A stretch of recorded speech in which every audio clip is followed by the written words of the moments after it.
Hello students, मैं धीरज sir आज आप लोगों को परिमेय संख्या रेशनल नंबर, अपरिमेय संख्या इरेशनल नंबर और परफेक्ट नंबर अर्थात संपूर्ण संख्या के बारे में बताने जा रहा हूँ। बच्चों, अभी वैश्विक महामारी कोरोना का समय है और आप विद्यार्थियों के लिए जिस रूप में मैं मदद कर सकता हूँ आप तक पहुँचने की कोशिश कर रहा हूँ और जितना भी मुझसे बन पाएगा मैं आप लोगों के लिए हमेशा खड़ा हूँ, आपकी मदद के लिए तैयार हूँ। और बच्चों, आप सभी से मेरा यही आग्रह है कि आप इस समय को गंवाएं नहीं, इस समय को बर्बाद नहीं करें। यह ना सोचें कि अभी विद्यालय बंद है, कोचिंग संस्थान बंद है, स्कूल जाना नहीं है तो क्या पढ़ें, बुक्स नहीं है। ऐसी बात नहीं है बच्चों, आपके पास बुक्स भी नहीं हैं। टीचर्स के द्वारा अभी तक बहुत सारी बातें बताई भी गई हैं जिनको आप महत्वपूर्ण टॉपिक्स को फिर से रिवीजन कर सकते हैं, पीछे के सारे टॉपिकों को मजबूत कर सकते हैं रिवीजन के द्वारा। और आप इस समय का बहुत अच्छे तरीके से उपयोग कर सकते हैं। सारे पीछे के टॉपिक्स को रिवीजन करते हुए आप एक अच्छे विद्यार्थी इस बीच बन सकते हैं। और समय निरंतर गतिशील है, अपना कार्य कर रहा है। निश्चित रूप से यह महामारी हम लोगों के बीच से जाएगी, हम लोग फिर सामान्य रूप से पढ़ाई नियमित रूप से शुरू करेंगे, क्योंकि प्रत्येक रात्रि के बाद एक सुबह का होना जिस तरह से अटल है उसी तरह से इस महामारी से भी हम लोग निजात पाएंगे और फिर हम लोग पहले जैसे पढ़ाई करेंगे। हम शिक्षकों का साथ मिलेगा आप लोगों को और तेजी से आगे बढ़ेंगे। लेकिन बच्चों, मेरा यही आग्रह है कि इस समय को मत गंवाएं। घर पर एक अपना रूटीन बेस आप लोग नियमित रूप से पढ़ाई करें और कहीं पर भी यदि प्रॉब्लम हो किसी भी टॉपिक को समझने में मैथ से रिलेटेड, आप कमेंट बॉक्स में लिखें कि सर इस चैप्टर को आप समझाएं। हम उस चैप्टर को अगले दिन लेकर आएंगे और आप लोगों को नेक्स्ट वीडियो के माध्यम से समझाने का प्रयास करेंगे। तो चलिए आज हम लोग बच्चों अपने पॉइंट पर आते हैं। आज जो मेरा पॉइंट है वह है सबसे पहले परफेक्ट नंबर।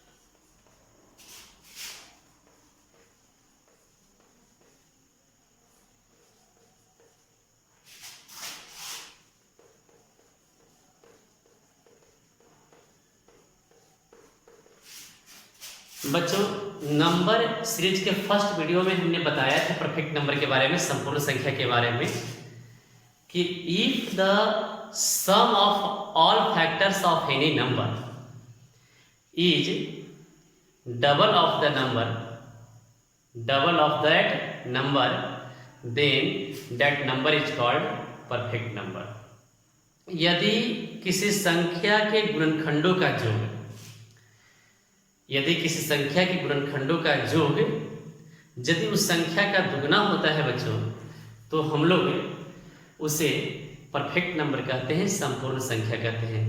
और आपको यह भी बताया था साथ में हमने कि अंडर 100 दो ही संख्याएं हैं जो परफेक्ट नंबर्स हैं, वो हैं 6 और 28। जैसे आपको हम दिखाएंगे, फैक्टर्स ऑफ 6 निकालेंगे बच्चों, फैक्टर्स ऑफ 6 के फैक्टर्स, 6 के गुणनखंड कौन कौन से हैं? 6 डिवाइड होता है 1 से, 2 से, 3 से, 6 से।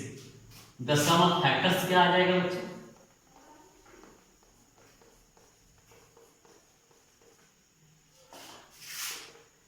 1 + 2 + 3 + 6, 1 और 2 3, 3 और 3 6, 6 और 6, 12। मेरा नंबर कौन सा था बच्चों? 6 था, 6 का डबल आ गया 12। ऐसा नहीं है कि सभी नंबर्स के फैक्टर्स का जो सम है इसी तरह से डबल ही आएगा। आप करके देख सकते हैं अपने घरों पर और नंबर के साथ में। जैसे आप फैक्टर्स ऑफ 5 निकालिए तो 5 का फैक्टर्स क्या होता है? 1 और 5। इसका सम निकालिए, 1 और 5 का सम क्या आएगा बच्चों? 6 आएगा। क्या 6 डबल है 5 के? तो नहीं है डबल, तो ये परफेक्ट नंबर नहीं है। और इस तरह से बच्चों हमने बताया था कि दो ही हैं परफेक्ट नंबर 100 के नीचे 6 और 28 है। उसके बाद है आप परफेक्ट नंबर 496, 496 इस तरह से और है आगे भी। तो कुछ बच्चों ने यह प्रश्न किया था कि सर इस परफेक्ट नंबर को हम लोग कैसे निकालेंगे, इसका मान कैसे ज्ञात करेंगे? तो आप लोग जान लेंगे इसके लिए थ्योरम है बच्चों, यूलर यूक्लिड थ्योरम कहते हैं जिसको। उसमें क्या है, उस थ्योरम के द्वारा तो एक फार्मूला होता है जिसकी मदद से आप निकाल सकते हैं और भी अन्य जितनी आप निकाल सके, जितनी इच्छा हो आपकी, और परफेक्ट नंबर को ज्ञात कर सकते हैं। परफेक्ट नंबर का फार्मूला होता है बच्चों, perfect number equal to p into p plus 1/2।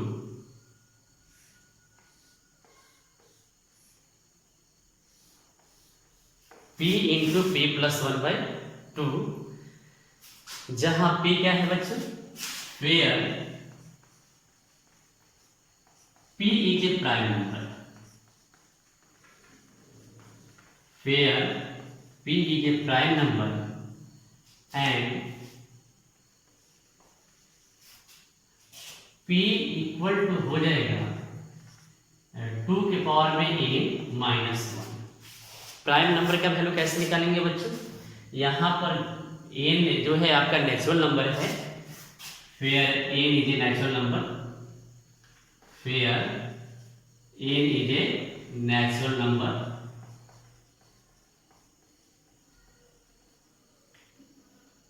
Natural number. अब देख लीजिए बच्चों, n है नेचुरल नंबर, कैसे हम लोग प्राइम नंबर निकालेंगे बच्चों? जैसे अगर हम लोग n का वैल्यू अगर 1 देते हैं वहां पर, तो 2 के पावर में 1 क्या आ जाएगा बच्चों? 2 आ जाएगा, -1। 2 में से 1 सब्ट्रैक्ट करेंगे तो 1 आएगा, जो प्राइम नंबर नहीं है। 1 is neither prime nor composite, पिछले वीडियो में हमने बताया था इसके बारे में। अब n के स्थान पर हम लोग 2 रखेंगे तो क्या आएगा?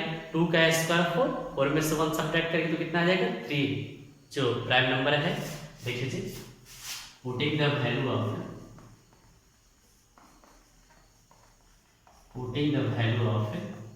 a इक्वल टू 2, क्या आ जाएगा? प्राइम नंबर आ ही जाएगा। देखिए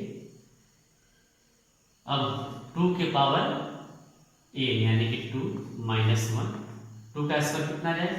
4, 2 × 1 यानी कि 3। आपका 3 प्राइम नंबर है यहाँ पर। अब हम लोग देखिए इसका perfect number, first perfect number यही बताएगा। फर्स्ट परफेक्ट नंबर क्या आएगा देख लीजिए, फार्मूला में पुट करके p के स्थान पर 3 रखेंगे बच्चों, 3 + 1/2, 3 और 4 को ऐड करेंगे तो 4/2 यानी कि 6 होगा। फर्स्ट परफेक्ट नंबर क्या हो गया बच्चों? 6 हो गया। इसी तरह से अब नेक्स्ट रखेंगे नेचुरल नंबर कौन सा? यहाँ पर अब हम लोग रख सकते हैं 3 रखेंगे। कितना रखेंगे? तो 2 के पावर 3 का वैल्यू कितना आ जाएगा? 8। 8 में से 1 सब्ट्रैक्ट करेंगे तो कितना आएगा? 7। और जब 7 का यहाँ वैल्यू रखेंगे बच्चों तो वो आपका सेकेंड परफेक्ट नंबर बताएगा। इसी तरह से अगर हम लोग n का वैल्यू अगर 4 रखेंगे बच्चों यहाँ पर, तो 2 के पावर में 4 इक्वल टू होता है 16। 16 में से 1 सब्ट्रैक्ट करेंगे तो आएगा 15, जो प्राइम नंबर नहीं है, 15 प्राइम नंबर। अब नेक्स्ट हम लोग रखेंगे n के स्थान पर यदि 5 रखे बच्चों, तो 5 रखने के बाद आएगा 2 के पावर 5 का वैल्यू होता है 32 -1, और 32 में से 1 को सब्ट्रैक्ट करेंगे तो कितना आएगा बच्चों? 31 आएगा। That is a prime number. और इससे भी एक वैल्यू निकाल कर दिखा देते हैं। अब 5 वैल्यू रखकर देख लीजिए क्या आता है।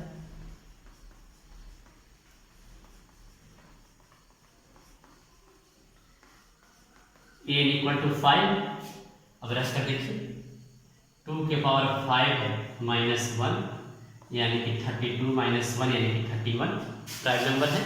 परफेक्ट नंबर देखिए क्या आता है।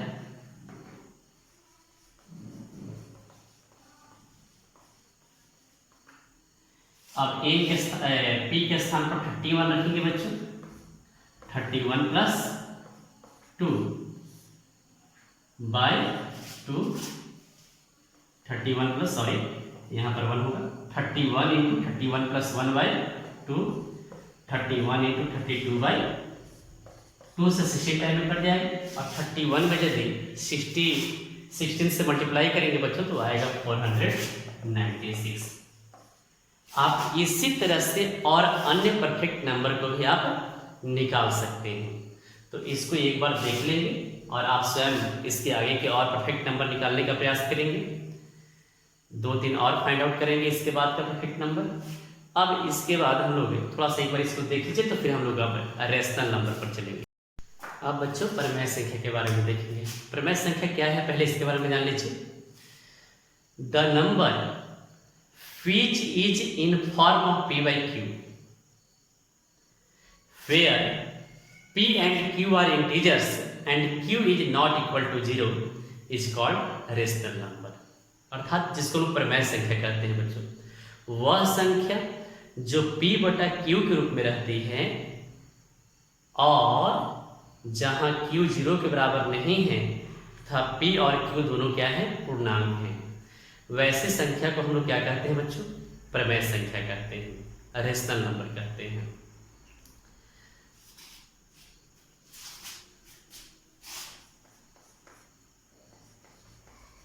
रेशनल नंबर क्या है?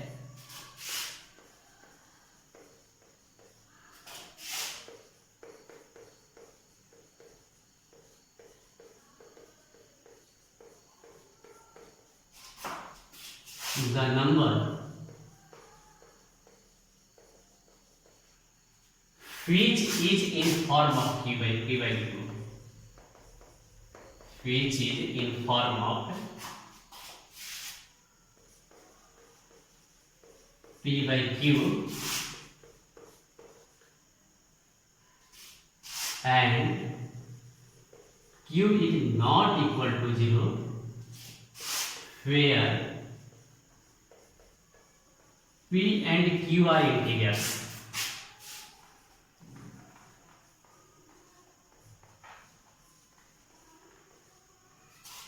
is called a rational number।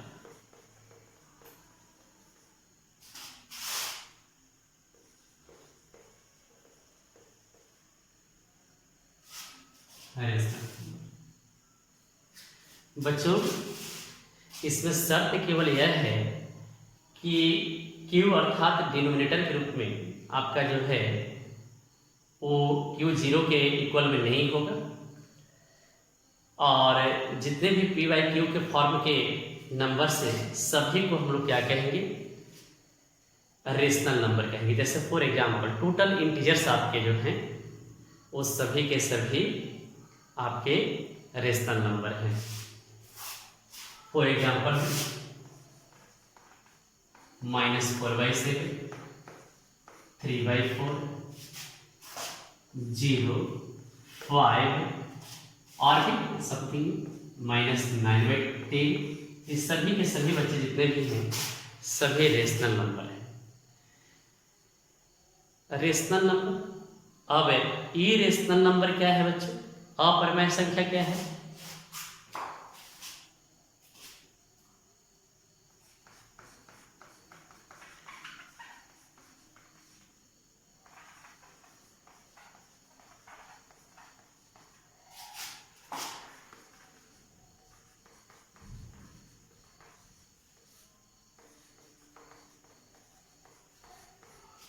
The number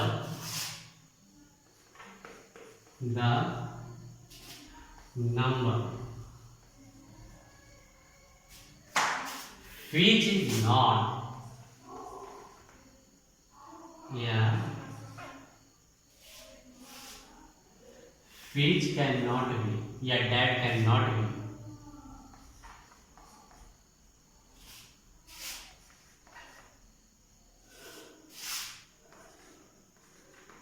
written as P by Q is called irrational number.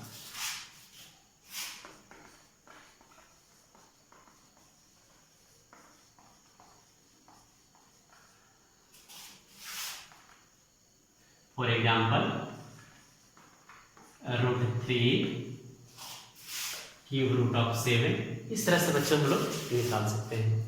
The number which can not be written as P by Q, वह संख्या जो P बटा क्यू के रूप में नहीं लिखा जा सकता है, उसको हम लोग क्या कहते हैं, इरेशनल नंबर का। जैसे √3 हो गया, क्यूब रूट ऑफ 7 हो गया बच्चों, इसको हम लोग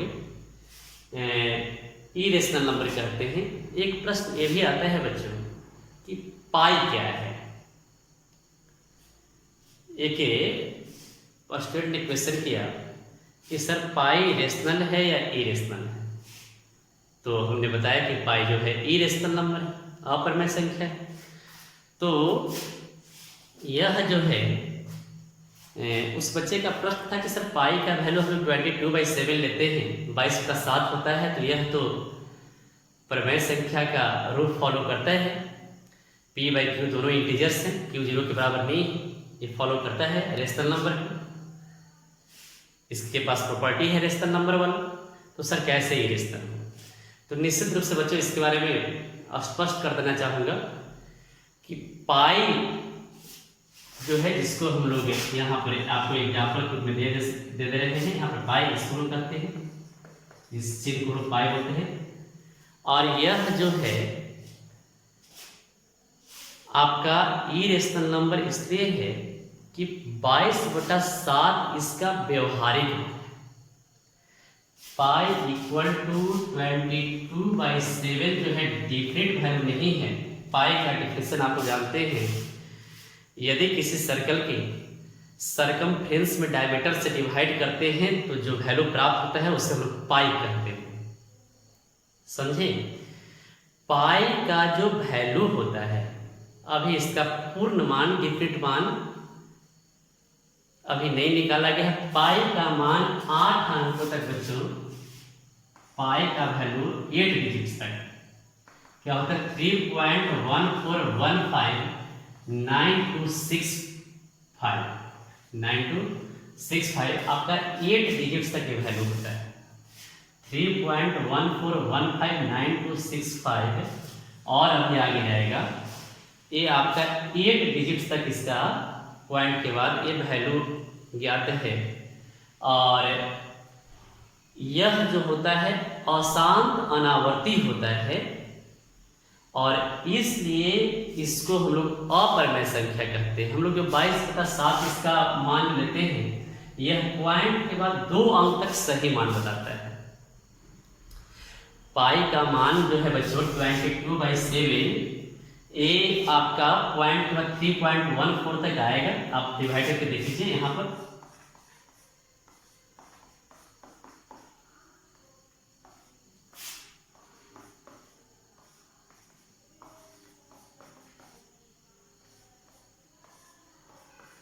आप यहीं से देखिए चेंज कर 2 आ गए, यानी कि पॉइंट के बाद ये 2 अंक तक वैल्यू बताता है सही, उसके बाद इसका वैल्यू बदल जाता है।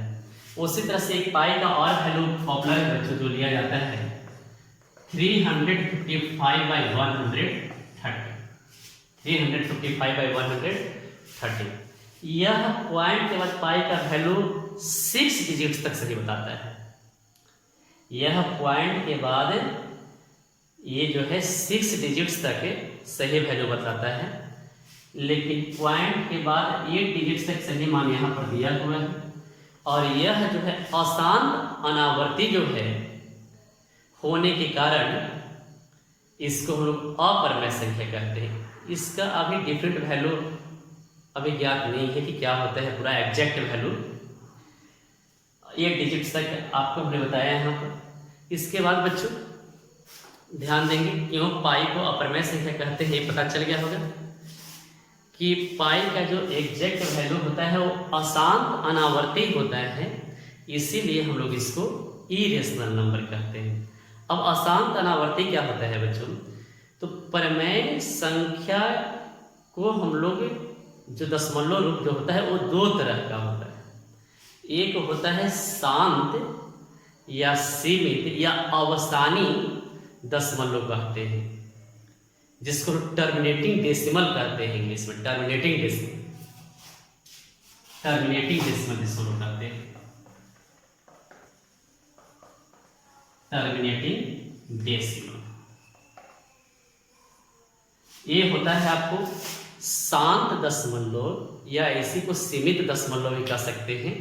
और सीमित दशमलव इसलिए कह सकते हैं, इसके बाद दशमलव के बाद इस अंकों की संख्या सीमित होगी। शांत दशमलव में दशमलव के बाद अंकों की संख्या सीमित होती है, इसलिए इसको लोग सीमित दशमलव भी कहते हैं, शांत दशमलव भी कहते हैं, अवसानी दशमलव भी कहते हैं। और दूसरा जो है जिसको हम नॉन टर्मिनेटिंग शांत दशमलव, और सेकंड जो होता है दशमलव इसका वो होता है non terminating decimal, non terminating decimal. इसका मतलब होता है बच्चों अशांत दशमलव। अशांत दशमलव क्या होंगे कि इसको हम लोग असीमित दशमलव भी कहते हैं, अनवसानी दशमलव कहते हैं। इसका मतलब हो गया कि इसके बाद दशमलव के बाद इसमें अंकों की संख्या निश्चित नहीं होती है, अनगिनत अंक होते हैं। और यह नॉन टर्मिनेटिंग डेसिमल भी जो है दो तरीके का होता है, एक होता है आवर्ती और दूसरा होता है अनावर्ती। नॉन टर्मिनेटिंग डेसिमल बच्चों दो तरीके का होता है, एक होता है आवर्ती, यदि दशमलव के बाद एक ही तरह के अंक या अंकों के समूह रिपीट करते हो, बार बार आते हो अंक, या जैसे आप बच्चों देखिए 1/3 से डिवाइड कीजिए, 1/3 का फिर क्या है 0.333333 नहीं कटेगा, आते हैं ये पॉइंट के बाद सेम तरह के रेट्स आ रहे हैं 3, या कई बार अंकों के समूह आते जाते हैं, लगातार रिपीट होते रहता है बराबर। तो ऐसे दशमलव के रूप को हम बोलते हैं अशांत आवर्ती दशमलव। ऐसे जो है रूप वाले को हम लोग परमेय संख्या के रूप में कन्वर्ट कर देते हैं। लेकिन अशांत अनावर्ती जो होते हैं दशमलव के बाद एक अंकों का समूह या अंक का रिपीटिशन नहीं होता है, बल्कि बराबर अलग अलग तरह के अंक आते रहते हैं। ऐसे संख्याओं को हम लोग बोलते हैं अशांत अनावर्ती दशमलव। और ऐसे संख्याओं को हम लोग परमेय संख्या के रूप में कन्वर्ट नहीं कर सकते हैं, और इन संख्याओं को हम लोग अपरमेय संख्याएं कहते हैं। तो यह आपका पाई का वैल्यू अशांत अनावर्ती है, एक ही तरह के अंक का या अंकों के समूह का रिपीटिशन नहीं हो रहा है, इसलिए अशांत अनावर्ती है, और इसीलिए इसको अपरमेय संख्या कहेंगे। इसको एक बार दो बार पूरी वीडियो को देख लेंगे बच्चों, तो हम उम्मीद करते हैं कि आपको ये पॉइंट समझ में आ गया होगा। आज के वीडियो में बस इतना ही, और नेक्स्ट वीडियो में फिर आपको कुछ नई बातें नई जानकारियाँ देंगे, और इसको आप पूरी वीडियो को निश्चित रूप से एक बार दो बार देख लेंगे।